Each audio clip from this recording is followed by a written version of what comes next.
Aujourd'hui, on va analyser le marché des altcoins avec l'indice Coin 50 et Others. On va voir qu'on est sur des niveaux clés et quelles seraient les zones de rebond qu'on pourrait aller chercher. Également, je vous parlerai de l'impression des stablecoins qui est assez importante et on refera un petit tour sur la liquidité mondiale pour voir ce qui se passe un petit peu du côté justement des différentes banques centrales et l'impact que ça pourrait avoir sur les altcoins. Avant de commencer, tu peux débloquer gratuitement en moins de 10 minutes l'accès à nos algorithmes, à ma formation complète de 30 vidéos et au VIP Discord. Le graphique que tu vois montre uniquement les performances passées, ça ne présage pas des performances futures. Dans le Discord, on publie les performances toutes les semaines. Pour obtenir tes accès gratuitement, ça se passe dans mon commentaire épinglé sous cette vidéo. Allez, c'est parti! Alors ici, on analyse l'indice Coin 50 qui est un indice qui a été fait par Coinbase qui permet justement d'avoir une idée de ce qui se passe sur le marché des altcoins et Bitcoin dans sa globalité. C'est plus intéressant pour les altcoins surtout et pour le moment, pour moi, on est toujours dans cette figure de rebond, tout comme on l'est sur Bitcoin, tout comme on l'est sur Ethereum. Maintenant, ce qu'il faut comprendre, c'est qu'il y a des altcoins qui sont plus faibles que d'autres qui sont pas du tout dans des rebonds, qui sont en train de faire des continuations baissières. D'autres justement qui sont dans des rebonds, d'autres qui pushent un petit peu plus. Donc ça, faut comprendre que le marché des altcoins a une dynamique un petit peu différente, dépendamment de l'asset que vous observez. Mais grosso modo, on est dans un rebond sur ce marché globalement ou dans une continuation baissière. On n'a pas d'actifs actuellement qui sont dans des tendances haussières bien établies à l'heure où on parle actuellement. Et du coup, ici pour moi, il y a des objectifs de rebond qui sont clairs avec des invalidations claires, c'est-à-dire que pour le moment, on voit que le marché est toujours en train de respecter cette zone de fair value gap. Et tant que c'est le cas, pour moi, le marché Coin 50, donc le marché des indices, le marché des altcoins, pardon, a toujours la possibilité de continuer de rebondir un petit peu puisque tant que cette zone est maintenue, il n'y a pas de nouvelle attaque baissière. Parce que si jamais on perd cette zone, il y aurait énormément de probabilités de revenir sur le plus bas de novembre et de revenir travailler cette zone des $337 à $327. Et donc ça indiquerait qu'il y ait pas mal d'altcoins justement qui puissent continuer de chuter sous les derniers plus bas qui ont été enregistrés au mois de novembre. Et du coup, il y a des zones à revenir travailler, notamment cette zone de fair value gap en 3 jours. Mais ce qui est intéressant, c'est qu'on a également eu la clôture de la bougie ici de novembre, et c'est ce qui fait que la bougie de décembre pourrait former un fair value gap. C'est-à-dire que si d'ici le 31 décembre, on n'est pas revenu au-dessus des $406 sur cet indice Coin 50, il y a un fair value gap mensuel qui va se former juste ici, et très probablement que ce fair value gap pourrait être comblé début 2026, et si jamais on était amené à se faire rejeter, ça serait signe d'une continuation baissière sur le marché. Alors, comme vous le savez, il y a énormément d'altcoins, il y a un manque de liquidité énorme au sein du marché crypto. C'est pour ça qu'on va parler de l'impression de stablecoin et on peut voir justement qu'on continue d'imprimer de moins en moins de stablecoins. La semaine passée, on a un delta positif de seulement 770 millions de dollars. Donc il y a de l'argent qui rentre, mais c'est trop peu d'argent pour déclencher un gros rallye sur le marché dans sa globalité. Et donc, c'est ce qui montre justement qu'il y a un désintérêt pour le marché crypto, et ça s'explique justement par le fait qu'on ait une crise de liquidité interbancaire, où même les banques commencent à être en manque de liquidité, et donc vu qu'on commence à avoir un squeeze de liquidité, tout simplement il y a moins d'argent qui rentre dans le marché crypto. On a également la banque centrale japonaise qui va relever ses taux ici jeudi, et donc le fait qu'on ait la banque centrale japonaise qui relève ses taux et qu'on ait la Fed qui est obligé justement de lancer un plan de relance de 40 milliards d'achats de bonds américains sur les 30 prochains jours, ça commence à indiquer qu'il y a une crise de liquidité. Et donc, la Fed est bloquée, c'est-à-dire qu'elle ne peut pas baisser ses taux d'intérêt trop massivement, parce que si elle le fait, l'inflation va repartir, et l'inflation est déjà en train de repartir. Ici, on voit qu'on est dans une dynamique haussière, donc la Fed doit vraiment ajuster sa politique monétaire parfaitement pour éviter une poursuite de l'inflation, sinon elle serait forcée soit de ne plus baisser les taux, voire de les remonter, ce qu'ils veulent surtout pas, sinon ça gâcherait le travail qui a été fait des précédentes années. Et du coup, elle ne peut pas se permettre non plus d'imprimer trop d'argent, parce que ici, justement, on a une inflation qui persiste et on a des taux d'intérêt qui sont trop élevés pour faire ça. Donc c'est une situation qui est assez compliquée et donc la liquidité, justement, il y en a, mais il y en a beaucoup moins qu'avant.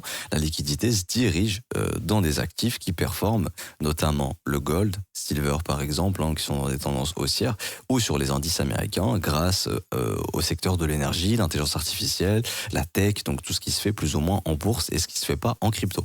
Donc c'est ce qui explique justement qu'on est toujours dans cette dynamique baissière long terme sur les altcoins, puisque c'est la classe d'actifs la plus risquée. C'est plus risqué que les private equity. Ça, faut bien le comprendre.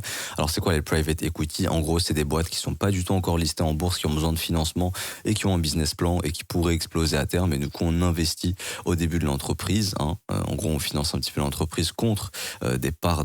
On peut devenir actionnaire de cette entreprise et si un jour elle est listée en bourse, on peut prendre un gros jackpot parce que souvent quand on est listé en bourse, la capitalisation est beaucoup plus importante que lorsqu'on avait passé nos achats. Bref.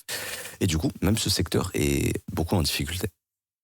Et donc, il faut comprendre que, justement, le marché crypto, actuellement, intéresse de moins en moins. Maintenant, il y aura de futurs narratifs crypto.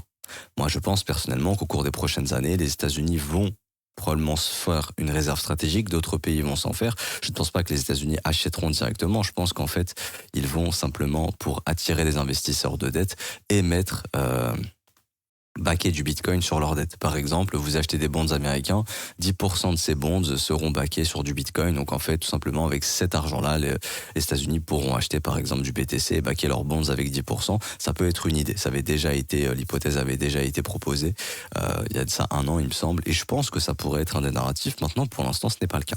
Et du coup, au niveau de Hodder's Bitcoin, c'est un graphique qui est important à observer. Toujours regarder ce graphique. Pour le moment, on est toujours dans la dynamique baissière qu'on a initiée depuis 2022. Donc à ce moment-là, il n'y a pas de changement et on travaille la dernière impulsion qu'on avait formée sur Hodder's BTC. Et donc pour moi, si on commence à perdre cette impulsion, je pense que Hodder's BTC fera une continuation baissière pour venir travailler sa mèche ici, qu'on a laissé justement sur le crash du 10 octobre et ça indiquerait qu'on est toujours un marché des alts qui sous-performe Bitcoin globalement. Donc si Bitcoin continue de rebondir, parce que lui il est toujours dans une dynamique de rebond, pour moi ce n'est pas invalidé, vous vous souvenez, tant que la dernière impulsion sur Bitcoin est maintenue, je m'attends toujours à ce qu'on ait un Bitcoin qui poursuive son rebond. À ce moment-là, sur les altcoins, je m'attendrai tout simplement, si on a un BTC qui continue de rebondir comme ça, je m'attendrai à ce que du côté des altcoins, ça puisse continuer de chuter contre BTC, et donc plus ou moins s'équilibrer face au dollar. Certains vont chuter, certains altcoins vont chuter face au dollar malgré les rebonds de Bitcoin, d'autres vont rebondir avec Bitcoin, mais moins fortement que lui, globalement dans la dynamique du marché. Et donc malheureusement, c'est la dynamique dans laquelle on est, où on a une crise de liquidité qui commence à se ressentir dans la finance traditionnelle. Et nous, de notre côté, on voit justement que depuis plusieurs semaines, maintenant même depuis plusieurs mois, on imprime de moins en moins de stablecoins. Ici, je vous mets l'impression mensuelle. On peut voir que depuis novembre 2024, on a eu notre pic lors de l'élection de Donald Trump. Et depuis, on est justement sur une impression qui est réduite, avec un second pic à 11,7 milliards en août, un deuxième pic à 10,5 milliards en octobre, et le mois dernier, en novembre, on a fait ici une impression de 1,7 milliard, et là on a un léger rebond en décembre de 3,4 milliards, grâce au rebond justement des marchés américains, qui ont rebondi, on a eu une mèche basse et hop, on est remonté, donc c'est ce qui a refait de l'impression. Mais depuis que les indices américains sont en train de ralentir, alors ça je vais vous le montrer en daily, mais on voit ici que sur les indices américains, on est en train de consolider depuis plusieurs jours, et on voit que justement ça se répercute sur l'impression de stablecoin côté crypto. Il y a de moins en moins de demandes pour ce marché actuellement. Donc tout ça, faut l'embriquer, faut le comprendre, et c'est pour ça qu'il faut comprendre de mon point de vue qu'on est dans un simple rebond pour le moment sur Coin50. Je vous ai donné les cibles pour moi. Ce fair value gap 3 jours peut très bien être retravaillé au contact du premier arrêt du mouvement baissier, et je pense que malheureusement la fin de notre rebond se trouvera dans cette zone pour éventuellement déclencher une continuation baissière. J'espère me tromper, mais je pense que c'est ce qui a le plus de probabilité d'arriver. Je rappelle également sur BTC, c'est super important, qu'on est toujours dans une zone clé en long terme, en échelle hebdomadaire, dans cette zone de fair value gap.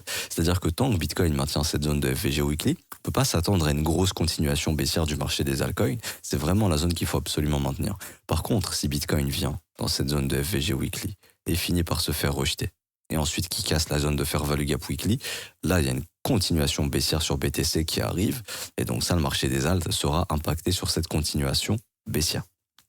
Donc les prix sont pas mauvais sur du long terme sur les altcoins. Mais encore une fois, est-ce que c'est un actif, c'est un secteur qui va nous faire gagner de l'argent sur du court moyen terme? Probablement pas. C'est ça qu'il faut comprendre, c'est que la dynamique, elle reste baissière.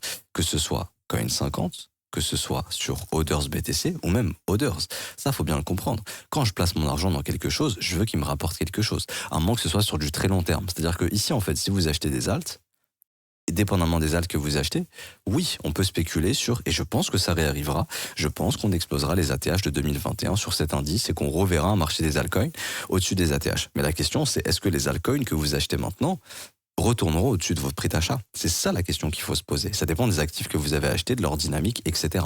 Mais en tout cas, ce qui est factuel et probable, c'est que sur du court moyen terme, pour le moment, c'est pas un secteur qui est prêt de s'apprécier. Et donc si on achète maintenant, on s'expose à justement une perte latente, parce que le prix peut continuer de chuter, et il faudra être patient si c'est de l'investissement long terme pour espérer justement en tirer profit à un moment donné. le jour où ce marché pourra repartir. Mais en tout cas, ce qui est factuel, c'est qu'il est toujours dans une dynamique baissière. Et si on regarde Others ici, ça continue de consolider, mais c'est plus faible que BTC. C'est-à-dire que là, ça continue d'être sur la même zone de support, alors que Bitcoin, lui, continue de former des creux ascendants. Donc on voit que c'est un marché qui est toujours assez faible pour le moment. Et même si ça déclenchait un rebond, ce serait probablement qu'un simple rebond pour le moment, parce que la dynamique baissière est toujours intacte sur une échelle hebdomadaire ou mensuelle. Je m'arrête ici pour aujourd'hui, j'espère que ça vous aura plu. Si c'est le cas, n'hésitez pas à bombarder les pouces bleus, à vous abonner, à mettre un petit commentaire. Merci à ceux qui jouent le jeu. On se retrouve très bientôt. Ciao, ciao.